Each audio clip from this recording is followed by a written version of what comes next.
Hello everyone, I am David Deden, Creative Director at Asobo Studio, and I'm super proud and happy to talk about weather today for the new flight simulator. There is 5 important things we want to cover today about this new atmospheric engine in order to unify the rendering of the sky in the simulation. Everything related to the weather special effect, also the new day and night cycle, the volumetric clouds, and the live real-world weather implemented natively in the game. So, to start with the new atmospheric simulation, we had to completely restart from scratch this aspect of the sim, because we really wanted the lighting of the world to be as realistic as possible and to take advantage of new techniques coming from the video game industry to make this as best and as realistic as possible. So, in this case, the new scattering systems allows us to unify all the different sources of light and to render all of them all together. Typically, the sunlight, the moonlight, the starlight, the city lights, all of those things are informed by the air density, by the humidity of the air, even sometimes by the pollution. And all those different layers of atmosphere are taken in account to scatter all the photons coming from those different light sources. So the shadows have also been really improved.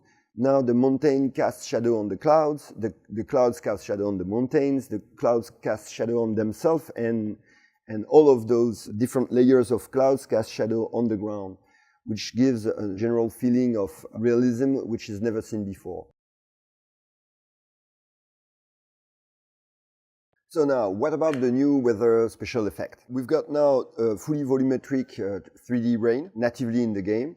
We also have a volumetric rainbow scattering. It's really based on what would happen in real life. If you have the right context, the right level of humidity, typically rain, and the right angle, you will see a rainbow where you would see it in real life. At the level where actually, as in real life, most of the time there is an echo to the first rainbow, and you can see it in-game. You can see the echo of the first rainbow propagating in the atmosphere, because it's a scattering calculation, so it works as in real life. So the rain impacts also the cockpit itself. Each water drop on the windshield is informed by the speed of the plane or the thrust of the engine. Depending on this, you will see each drop of water being stretched on the windshield, which is pretty neat. We also have a fully volumetric fog.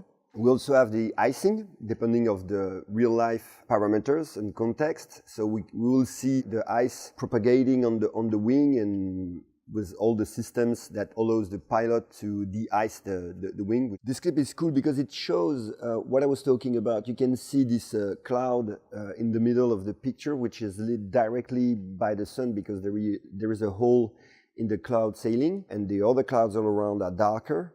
And it works also for the rain that you can see under the cloud, which is lit directly by the sun too. So we can see the nice movement of the rain.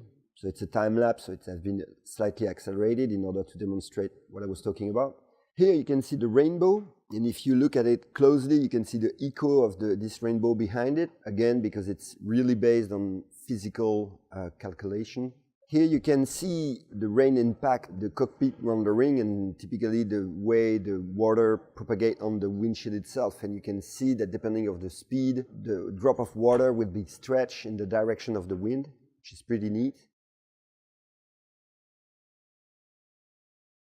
So we have also improved the night engine. So now we are talking about a fully yearly based day and night cycle. What it means is that the position of the sun will be really informed by the moment of the year. Summer, the sun will be higher in the atmosphere in the north hemisphere, obviously, and it will be lower during the winter. But it's the same thing for the position of the moon, depending on the moment of the year or the month.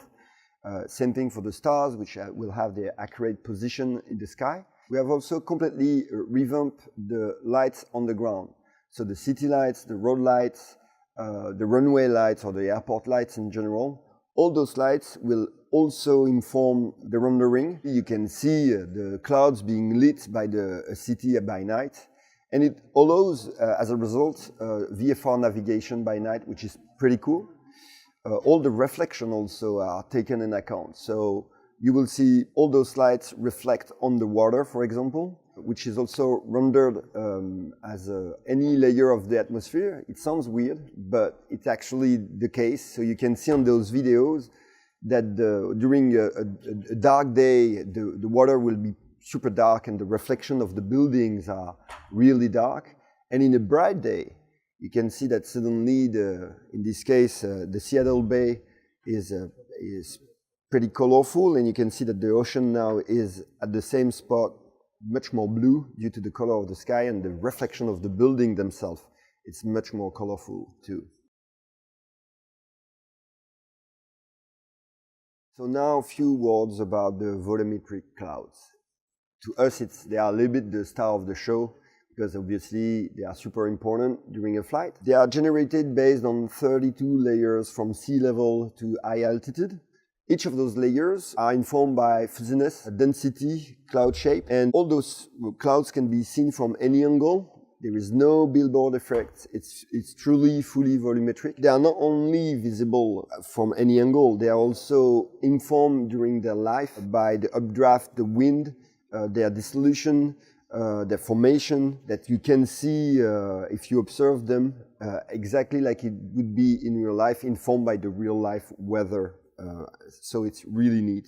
Thanks to this system, we basically have a native support of all the cloud types. Depending of the width of the layer or the density of the layers, we can basically display any type of clouds thanks to this system, which is super cool. And we simulated this all around the globe, and the view distance is 600 kilometers, which is really important because especially when you fly in airliners, you can see them from very far, and we still have the same level of accuracy, which is really great. In this video, we can see that even inside the cloud, the density of the cloud can evolve, and that when we go under them, you can see that the clouds cast shadow on themselves. Those two layers of clouds also cast shadow on the ground. On this one, you can see how the updraft informed the formation of this storm. As a result, now I would like to show you this video where we can see the different type of preset we've got in the game. You can change them on the fly, from clear sky to broken sky to stormy weather to rain, etc.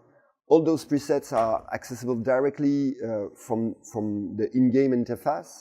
So I would like to show you now something pretty cool that you haven't seen before, is the ability for the user to change seamlessly the time of the day just with this slider. It's real time, no loading, and it's really cool. Hope you enjoyed it. So now a few words about the live real world weather. Based on everything I've said so far on the weather system, the architecture of the rendering of the weather has been made in order to also be able to receive real-world data and to inject those data directly in the engine to represent the real world as close as the data we actually collect all around the world. Those data are somewhere around 60 different layers everywhere in the world. Each of those layers, again, define the level of humidity, density, fuzziness of the different clouds type. We inject that directly in the engine, and it gives us as a result exactly what we would observe in real life. If there is a cold front in real life or hot front in real life, a storm, if it rains somewhere, all of that will be directly injected into the engine and will reflect what happens in real life. So on top of the information related to the clouds themselves, there is also all the information related to pressure, to humidity, to temperatures, to wind gusts. So as a result, we have a native support of jet stream, for example. So your navigation will be based on actual weather information that you will have to take in account, which is super important, typically for airliners, where the navigation is really based on the speed of the wind on higher altitude. So on this video, you can see a screenshot of a website with real-life data, how we put this in the menu of the game, and how you can actually see the exact same clouds in-game. So to conclude this video, there is 3 highlights. The fact that we have a full spectrum weather that you can edit on the fly, real-time, seamlessly. That we have a fully volumetric sky, and also that the live real-world weather data can be injected natively in the engine and gives you exactly what you would have in the real world. So I hope you've enjoyed this video. Thank you for watching. See you soon.